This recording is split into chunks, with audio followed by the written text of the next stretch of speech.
So today is Friday 25th. I kind of get involved in this United Against COVID initiative close to 2 months ago. I didn't knew that the problem we have, it is so serious when I started. And the biggest lesson I learned that we are all connected, no matter what we say. Living in Silicon Valley for almost 2 decades, I used to think we are invincible. We can solve any problem. We were talking about illness optional. And right in front of you, I pleaded, let's save humanity. We did amazing work. Our sponsors, our donors, our volunteers has worked day and night. We have saved more than 100,000 people. Is it enough? And that's the conversation we are going to have today. Our first guest and keynote speaker, Arjun Malhotra. I want to deep dive this conversation. Arjun, please join us. Hi, Arjun. Welcome. Hi. To our roundtable event. So Arjun, first of all, I wanted to thank you for being an inspirational leader. You are the one who told me, Sanjeev, we should do it. We should do something as a community. And we brought all the IITs together, IIM together, and created this initiative called United Against COVID.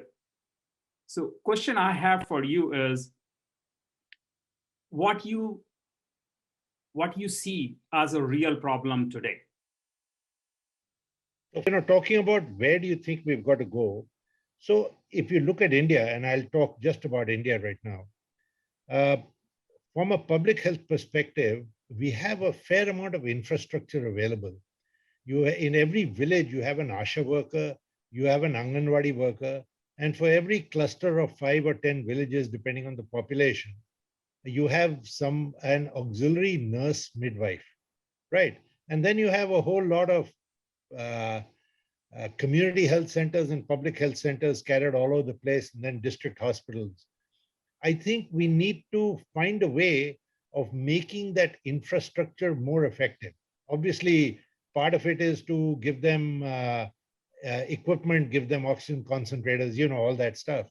The other part of it is to train them and to provide them tools that technology today allows us to have, so that, we can't solve the problem of a doctor shortage overnight, or even in 10, 20 years. So why don't I leverage technology to try and overcome some of that problem to the best that we can? And I think what has happened, one of the positive byproducts, hopefully, of this whole COVID pandemic crisis has been the appreciation of everyone. So I completely agree. For our audience, Arjun, very simple thing he's telling us, each one save one. If all of us take that ownership, if all of us decided to do that, we can change this world. Thank you, Arjun. Thank you very much for your time. I can't thank you enough. This is a really wonderful conversation, and I'm looking forward for more guidance from you, and hopefully you can continue to inspire us. Thank you very much. Thank you for being those very kind words. And yes, please, I've got to thank all the volunteers. I really, really appreciate the work you guys are doing. Actually, you are the ones that are making a difference. We can only work with you to try and make this happen. Thank you again. Thanks, Sanjeev. Thank you. Bye now. Thanks, Arjun. Next, I would like to invite Arun Jain. Arun, welcome to UAC. So Arun is my partner. Arun has really helped me in putting together the structure around it. He is going to talk about what have we done, how we started, and how we built all this. So I will let Arun speak and give us an update. Sure. I just want to kind of define UAC once again for everyone. So UAC is a group of IIT and IIM volunteers who came together to help with current COVID crisis that has arisen out because of a new Delta variant that we all are hearing about. And it's not just India, of course. It's a lot of countries are impacted because of this new variant. UAC has deployed uh, oxygen concentrators in 104 cities in India so far, and effort is going on. With that, we have supported 26 plus major hospitals, helped more than 5,000 patients to get the bed and the treatment in different cities and hospitals in India. And we have, with all that effort, we have tried to save like more than 100,000 lives so far. In all of this, we have partnered with UNICEF and 23 more non-profit organizations across the globe to make this happen. And ultimately, it's our volunteers. There are like 1,000 plus volunteers working round the clock, day and night, across the globe again to make this all happen. Arun, I'm going to bring Rohit Goyal. He can share a lot of good updates. He was almost like wind beneath my wings. Sure, absolutely, absolutely. Please go ahead. Rohit. Sure. Thank you. Hello, everyone. Just gonna give a quick update on the oxygen concentrators that we sent to India. This was about a month and a half back. We sent 432 oxygen concentrators to IIT Delhi, and then from IIT Delhi, they were sent to various other IITs, IIMs, hospitals, and other nonprofits. And I would like to recognize sort of 4 different groups for that. First of all, the donors. I was amazed by the generosity of all the people that we reached out to. People were willing to open their wallets as well as help us, connect to the right people. I would like to recognize the volunteers for the USC event that we had conducted, I think in mid-May. There were so many people, these are all people who have full-time jobs, but they were working on like 2 hours of sleep to set up this event in a very small time frame, figuring out the agenda, getting an impressive list of speakers, advertising the event on social media. And it was a very successful event. And then I would also like to recognize some people on the ground in India, especially Professor Rao, Professor Naveen Garg in IIT Delhi, who helped with taking care of the paperwork, helping with logistics to make sure that the oxygen concentrators went to the right hands. And last but not least, I would like to recognize our phenomenal leader, Sanjeev, for his vision, for his unlimited energy, for the passion that he brings every day and inspires us. So I have an interesting story of shipping oxygen concentrators. Can you believe we shipped concentrator on mules in eastern states? It's interesting when I think about it, what we have accomplished as a group. I can't even imagine it's feasible. And they have solar panels there, they have light there, and these are already in function in some of the eastern states. Next, I would like to invite my dear friend Ravi Amble, who is he's a volunteer. He's one of our largest donor and amazing friend. And he has done such a phenomenal work. I will ask him to give us an update. What do you think about what we have done? Absolutely. Great to see you all. And, it's been a phenomenal leadership. Leadership always works in life. And Sanjeev has done a fantastic job with the people that I got closely connected with in terms of Rohit and Ashish and others. All I'd like to say is I've been in healthcare for about 17 years from the standpoint of telemedicine and telehealth. If you take the Indian socioeconomic healthcare demography, village resource centers are connected to district hospitals that are connected to specialty hospitals. How can we make this entire healthcare delivery model a sustainable model is the key. One, it is revenue generating. 2, it creates jobs. 3, it educates people at every node. If we take these three factors into consideration, we can certainly change the infrastructure of any given healthcare system, so to speak. So, what are the most feasible, most cost-effective, quality healthcare delivery tools, methods, and processes becomes very effective at the end of the day, and how we can very objectively measure outcomes. So, having said that, it has been a tremendous joy for me to be a little part of this. God made everybody the same on the planet. God did not discriminate anybody, and nobody has a right to discriminate anybody either. And if we are creating a system, let's create a meritorious system. Thank you. I'll hand over to Alan for the next panel that you're gonna moderate. Go ahead, Dr. Ashok Gupta. We're delighted you're here with us, and we'd like to hear you. what your thoughts are on Thank this. you. Thank you. Thank you. Thanks, Sanjeev, and thanks, Alan, for inviting me and giving me opportunity. It has been a great challenge to a physician, particularly. The COVID has taught us so many lessons. I'm a surgeon based in Bombay, and the entire attitude of surgery has changed over a period of time.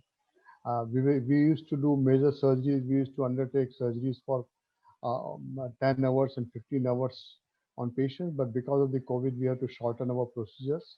And now we are all focusing into essential surgery. Non-essential surgeries have been practically off the shelf for last 1.5 years from this thing. But more importantly, what is important from the prevention of spread of COVID, particularly preparation for third wave, is the appropriate COVID behavior. As all of you must be seeing on the TV and must be seeing across the various media, that people don't follow the COVID behavior, they don't wear masks, they don't maintain safe distance. And as I've been sharing and telling everyone, that the best vaccine is not the vaccine, but the best vaccine is the appropriate behavior. And you must always wear a double mask. There is a study which has proved that wearing a double mask can prevent the spread of the disease almost up to 90%, very efficiently. Second thing, which I'm also helping the IIT Kharagpur in developing a low-cost oxygen concentrator. And we have also devised a small modification in the ambu bag, and that is from mouth to mouth breathing to the manual ventilation. We have modified an ambu bag with a little tube in between, so that the person who is helping the COVID patient can maintain a distance of 2 meters, still push the air, and still can help the patient who is crying for the oxygen. It may not save the life, but it will at least give temporary relief to the person who is short of breath and who is fighting for the oxygen and fighting for the air. Thank you, Doctor. It's been very, very illuminating and educational. And specifically on behalf of all of us, thank you for your service and the service of your team to all the patients in Bombay Hospital, which many of us know is one of the best hospitals in the world. Thank you, sir. Welcome, welcome. Can I call upon Mr. Ajay Chowdhury? We'd like to hear your views and what you would like to share with us. Well, actually, the situation in India is that post the second, as the second wave is ebbing, and we are seeing the huge impact of the Delta variant in the country. And suddenly the Delta plus variant is also coming up. And we've already started seeing that in certain states. Close to 50, 60 people in different states are already have to tackle the Delta plus. So the challenge that is there in the country is twofold. Number one, we do not have enough people vaccinated. And secondly, we really don't know the efficacy of any of the vaccines against the variants that are appearing. So Delta plus might escape, who knows? People are also worried that maybe the Delta also is not getting tackled by some of the vaccines. And we're talking about, somewhere 40, 50 lakh people being vaccinated every day. Now, where are they getting vaccinated? They're getting vaccinated in vaccination centers where there are a lot of people. So the concern that we have today is that each of these vaccination centers are going to become super spreaders. So yesterday we had a meeting of our top scientists in the country, and we were actually discussing this whole concept of looking at biodefense and how we can create more biodefense type of technology, which can actually help us open the economy and help us open many spots all over the country, including putting biodefense in vaccination centers. This is sort of a short view of what I see today. Thank you. We are very grateful to you for sparing your time, your wisdom. Thank you very much. Thank you. Thank you. Can I have a quick word with Devan Garg and Ritesh? My name is Devan Garg. I'm so humbled to be in front of all of you guys. I am so grateful that I ran into a guy called Sanjeev toward the tail end of COVID second wave in India. And I get to know a lot of people in this community. And I'm all for this organization, and I'm willing to support this organization from whatever means and resources I have available. Thank you, Mr. Garg. We are looking forward to your continued support, encouragement, and advice. And thank you for joining us today. Thank you. Will Mr. Ritesh come and join us? Few words, Ritesh. Yeah, hello everyone. This is Ritesh Tandon. So first of all, last 20 years, I'm living in the Bay Area doing the nonprofit work. And pretty much we work with the underprivileged children, underprivileged people back in India at the ground level. I'm part of Shankarai Foundation, part of Uttar Pradesh Mandal of America. At the same time, actually, first I like to say that I'm very thankful to Sanjeev ji and all the team members, and especially this IT group, because we were struggling very hard to get the oxygen concentrator, and they made it happen. They made it happen in the record time of 15 days. We can never forget about it. At the same time, we were funding the education of 600 kids back in India, running 10 daycare centers. And I just want to say that please continue to support and please continue to work towards India as well as the world. Thank you so much and stay safe. Thank you, Mr. Ritesh. I'm so glad you're working with Shankarai Foundation, with which I'm closely associated. Yeah. And it's amazing how many of the eye hospitals of the world's largest provider of free eye surgery has been converted into COVID centers where they're providing all kinds of facilities. Now, can I have Rajan joining us? Thank you so much. So I want to introduce and actually hand over the conversation to Pradeep. Pradeep is a well-known personality from the IIT Delhi alumni, and he's contributed a lot to the society. Pradeep, if you can come up and share your experiences and talk about how you feel that we can all come together and continue to support the causes and what we should do next and guide us in the matter. Thank you. Hi, it's a pleasure to be here. And it's a very important topic that we are discussing right now. As far as the third wave is concerned, I think it is going to strike in unexpected ways. So, people may have their predictions and so on, but, when the first wave was there, it was a different kind of a problem. And therefore we geared ourselves to make PPEs and masks and, all those kind of things and, put up beds. But when the second wave came, we were caught totally unprepared.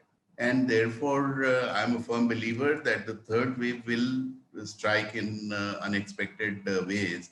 And therefore, the more important thing for us is to work on two things. One is prevention, and the second thing is rapid response.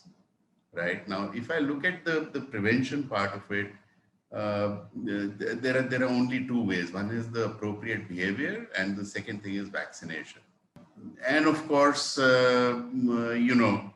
rapidly respond. So I think that is something which is very, very important. Both the earlier waves have taught us that we must have the ability to rapidly respond, and we have failed in that actually. Despite the fact that we created so many beds, there were shortage of beds, right? And people with all varieties of, were ready with bag full of money, but they would not get a bed. That was the kind of a situation that was there. So it is going to come in unexpected directions, and therefore we need to be ready for that. And I'm glad that this group is working in terms of ensuring that there is a rapid response which is possible, because I think that will be the key. So with those few thoughts, just those 3 points, thank you very much for giving me this opportunity to share my views. So I'd like to thank you for your time today, Pradeep. Thank you. Continue to be inspiring others as well in this subject. And absolutely. Thank you. Bye now. Good afternoon. My name is Naveen Garg, and I'm the Dean of Alumni Affairs and International Programs at IIT Delhi. I'm here to tell you a bit about the work being done at IIT Delhi to fight the COVID pandemic and how IIT Delhi has coped with this pandemic. This morning, our colleagues, Professor Harpal Singh and Dinesh Kumar from the Center for Biomedical Engineering, launched an antigen-based rapid test. The kit that will make the diagnostics easy and affordable for rural areas. The kit provides results that are qualitative. IIT Delhi has licensed the technology to 2 companies, one of which has launched the rapid antigen test at rupees 50 per test. Earlier in July 2020, IIT Delhi launched a low-cost, real-time PCR testing kit, which was developed by Professor Vivek Perumal and his team from the Kusuma School for Biological Sciences. The kit was launched at a base price of rupees 399, and with its launch, IIT Delhi became the first academic institution in India to obtain ICMR approval for a real-time PCR-based diagnostic assay. Our colleagues in the Textile and Fiber Engineering Department have developed PPE kits and masks, which have been widely distributed. Let me now say a few words on how IIT Delhi is coping with this pandemic. Since March last year, all undergraduate students have been away from campus, and classes and examinations have been held online. After the first wave of the pandemic subsided, IIT Delhi brought back all such research students who needed access to labs. However, they had to be sent back at the start of the second wave, but now are being onboarded once again. Thanks to generous help from our alums, we now have almost 60 oxygen concentrators, which have been installed at our hospital, and we hope that these will be sufficient to serve the community as and when the next wave strikes. IITD continues to take all necessary steps to keep its community and students safe. Our students and faculty colleagues have also been raising funds for supporting members of the campus community who are daily wage earners and contractual employees. The benevolent fund we have launched has provided succor to numerous people in need. I wish you all the best and hope you take care. Thank you. So next, I would like to invite Dr. Raj Shah. Dr. Raj Shah has done phenomenal work. You have personally sent more than 10,000 concentrators to India, not one, not two. You inspired thousands of people. I mean, together we have saved more than 100,000 lives. And it's unbelievable what together we have accomplished. But what is next? Is it Thank enough? you, Sanjeev. What is next? Actually, what is next is post-COVID. And remember, COVID made us sick. We lost so many lives. We struggled to save and did everything that we can. But these people, and not just COVID, but COVID brought the illness, but it also devastated social and economic life of millions. It devastated every country's economy, including India.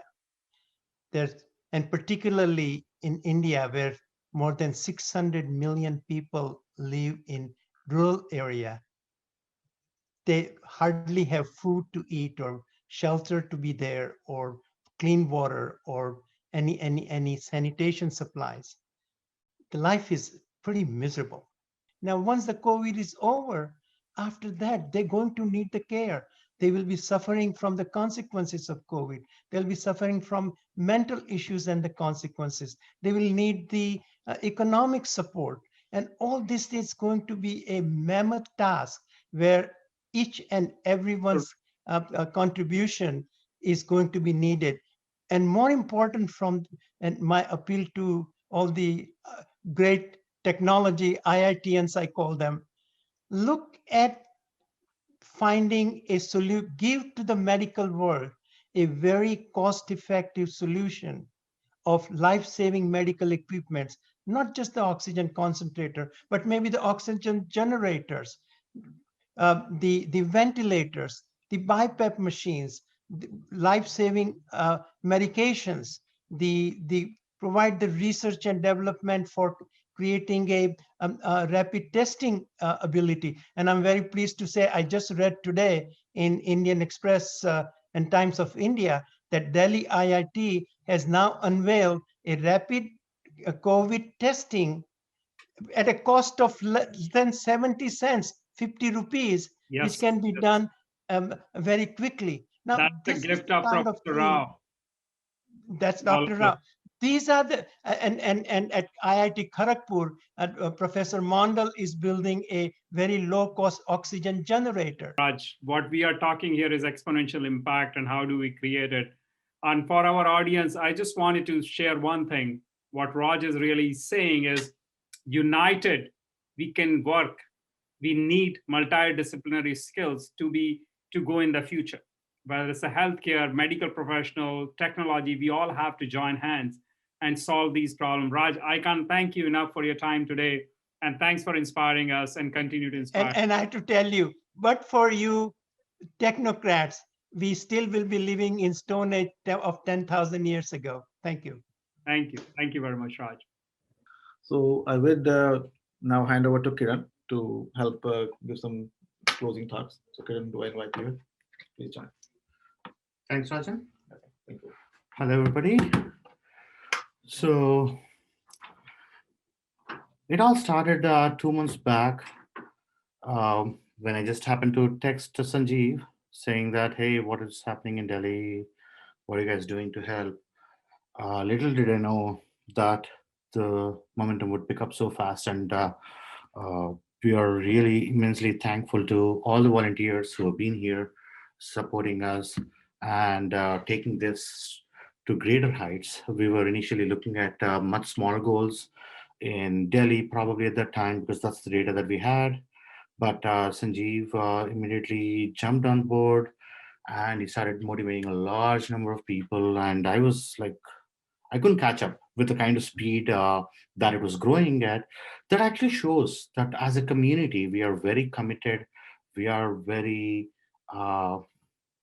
caring, and we wish we could help in India recover from this spike that suddenly happened and caught us all by surprise, and nobody knew what it was. Most of us were engineers, and we were like, what is it that we could do, right? Be it oxygen cylinders, concentrators, we started Googling, right? If you look at it. So I could imagine that if we were prepared, we could have done a terrific job. But this was amazing. What I saw, a camaraderie, large number of people coming together, willing to help with each other, and putting together such a great plan and shipping so much equipment and distributing within India. The last mile program that I heard, it's such an awesome thing. And 1,000 people, I got to meet at least 40, 50 people virtually. And today I got to meet some of the terrific people here. And the leader of it all, like, Sanjeev, you have done such a terrific thing. I could never have imagined what you have done. In fact, we were talking about just Delhi, maybe I did Delhi to begin with. You have not only roped in all the campuses, you went ahead and roped in the entire communities, and what we have like 50 cities that were covered. Such a terrific job. So great work, my friend. And this team is great, man. Yeah. You are the wind behind my wings. You are the one who inspired me to make it happen. Thank you so much. Thank you very much, everyone. To our audience, this is amazing. To all the speakers, thank you very much. To all the donors, without you, it wasn't even possible. But the big thanks goes to our volunteers and supporters. Even it's just a phenomenal and humbling experience for me and every single person in our team. Thank you very much. Please have a great Friday. And we are here. If you have any questions, suggestions, please do reach out to me or anybody in our group. We are available on Facebook, Instagram, any other social media network you use. Thank you very much.